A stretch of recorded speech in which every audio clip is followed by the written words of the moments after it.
sort of the subject of this particular hike is going to be what's known as the Forlorn Hope that came up. They were the first line of offense against Cheatham Hill, and that was in 52nd Ohio. They were commanded by a guy named Dan McCook. If anybody is familiar with what's known as the Fighting McCooks, that was a family that was really famous from Ohio. I think there was about 12 or 14 of them, and the majority of them actually fought in the Civil War on the Union side, got a bunch of valor and glory, and many of them actually didn't come home. So Dan McCook, prior to the Civil War, he was a lawyer, and he actually worked right alongside Sherman. They had a law practice together, so they were very fond of each other at the time. And again, he's going to be commanding the 52nd Ohio. This is where they start off on their attack. Before their attack begins, he's trying to boost up sort of the morale of his troops as they're about to attack this almost insurmountable position here. And in order to do so, he quotes a famous poem about a guy named Horatius defending a bridge over the Tiber River. And it goes something like this. Now, I'm not a Shakespearean actor, so don't expect anything, but outspake brave Horatius, the captain of the gate, to every man upon this earth death cometh soon or late. And how can man die better than by facing fearful odds for the ashes of his fathers in the temples of his gods? And as soon as he says that, at this location, the order to charge is given. And then move out.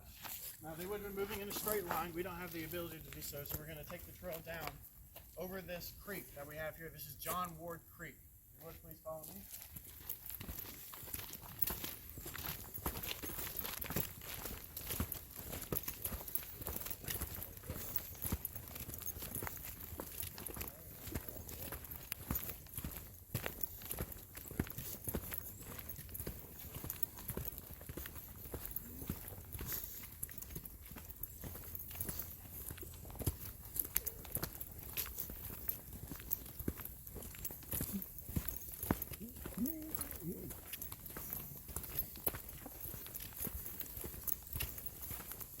And by all accounts, this is the creek where they started to take fire as they were crossing into it. Now, back then, of course, they would have been able to lay planks down and get the soldiers safely across, but it still was sort of it knocked up the order of battle. So this is where you start to get that mass confusion going along. Not only that, but just a few hundred yards over here in this direction, there's a picket line for the Confederacy. So the Union Army comes in, they rush those picket lines, take a bunch of captives, and then they continue their rush up to the top of the hill. So you guys please follow me.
You guys would like to come out and cross this way a little bit.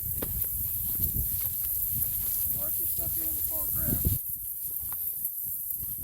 This is about as high as the grass would have been during the time of the battle as well. But just imagine being here, breaking out into the open, and that's what's in front of you. You would have had to imagine at the very top of that hill would be the headlog, and the fire coming in at you from that hilltop. Now, how does that make you guys feel? Now, again, a lot of this would have been open. These guys would have actually had to rush about 400 yards into the open. So that's been shortened a little bit by the wood cover that we have here, but you just kind of have to let your imagination play it for you, what that would have looked like. So, we're about to take Cheatham Hill. If anybody starts to feel dizzy or they don't want to go as quickly as they can, we're going to go at your own pace. I'm going to go a little bit faster. I'm not asking you guys to try to keep up, but just to give you an idea of how rough it would have been on the day of the battle. You guys ready?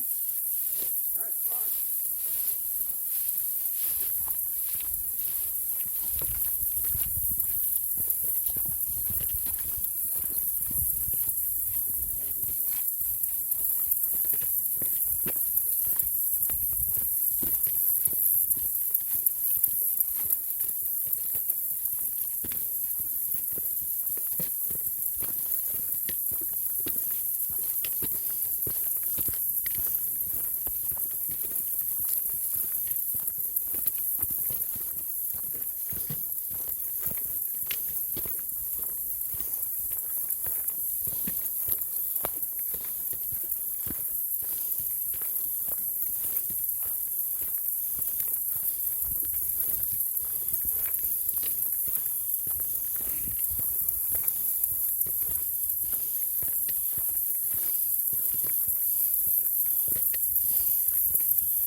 Congratulations, you guys made it.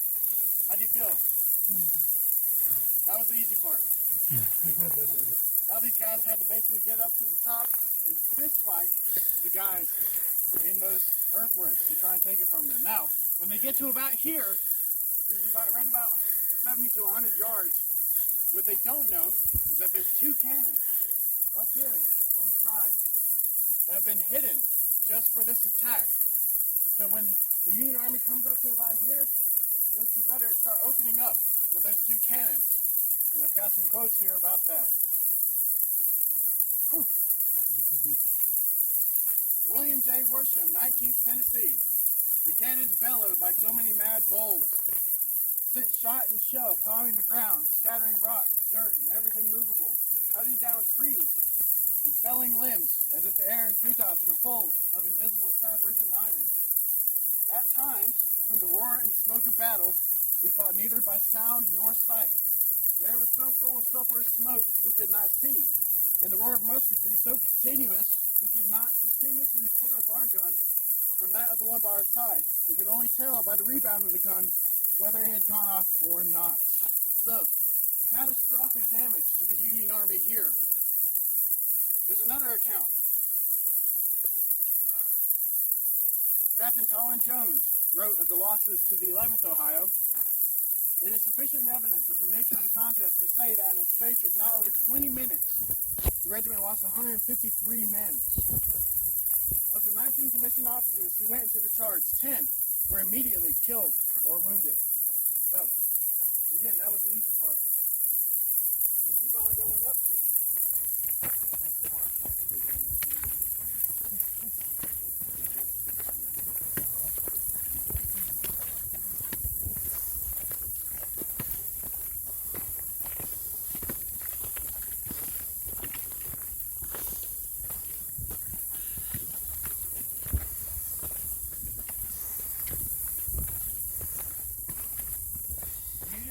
Continue the charge in spite of all of that death and chaos. They come up to the top.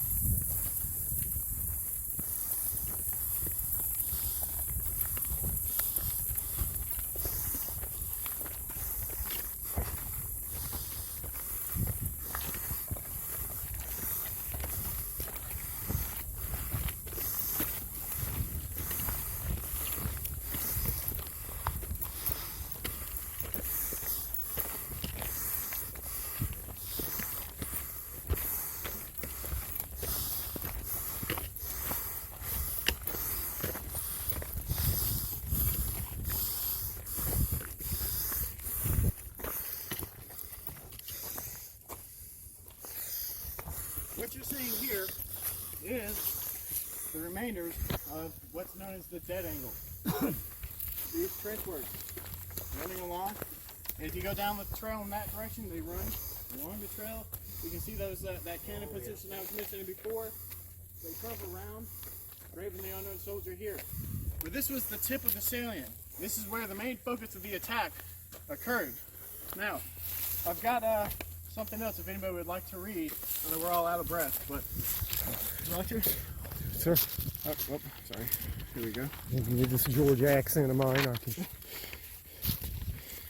All right. Again, Sam Watkins, once again, describing from the Confederate side what it was like with those Union guys coming on, in spite of all the fire. All right. Sam Watkins, 1st of the 27th Tennessee, describing the assault. Yet still the Yankees came.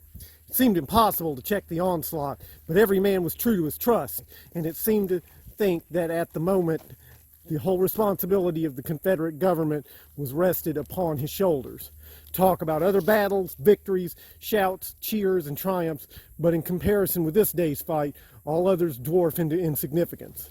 The sun beaming down on our uncovered heads, the thermometer being 110 degrees in the shade, and a solid line of blazing fire right from the muzzles of the Yankee guns being poured right into our very faces, singeing our hair and clothes, the hot blood of our dead and wounded spurting on us, the blinding smoke and stifling atmosphere filling our eyes and mouths, and the awful concussion causing the blood to gush out of our noses and ears, and above all the roar of battle made it perfect pandemonium.